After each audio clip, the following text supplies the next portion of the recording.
મારું નામ જયશીલ પટેલ છે। રાણીપુરા ગામનો વતની છું।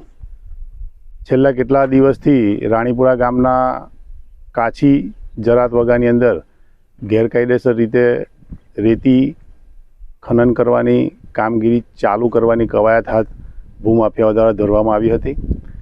જે બાબતની જાણ અમે જિલ્લા કલેક્ટર ભૂસ્તર વિભાગ ડીએસપી અને ઝઘડિયા પીઆઈને કરી હતી। તેના અનુસંધાનમાં ગતરોજ અમને એવી જાણ થઈ હતી કે ભાઈ ભૂમાફિયાઓ દ્વારા નર્મદા નદીના ચાલુ પ્રવાહમાંથી પાઇપ નાખી નાવડી વડે એન્જિન દ્વારા રેતી ઉલેચવાનું કામ ચાલી રહ્યું છે।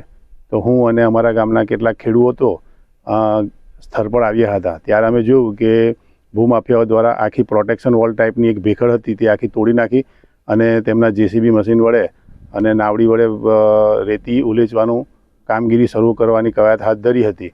આ સંદર્ભે મેં જિલ્લા ભૂસ્તર અધિકારી ઝઘડિયા પીઆઈ અને પ્રાંત અધિકારીનો સંપર્ક કર્યો હતો, જેથી તેની ટીમ ત્યાં તાત્કાલિક અહીંયા પહોંચી હતી।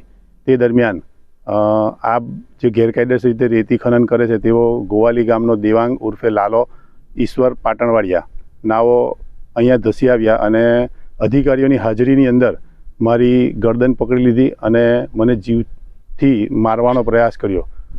આશરે 45થી 60 સેકન્ડ સુધી એણે મારી ગરદન પકડી લીધી હતી અને મારી સાથેના અન્ય લોકોએ મને બચાવવાનો પ્રયત્ન કર્યો હતો, જેથી હું વધુ મારમાંથી બચી ગયો હતો।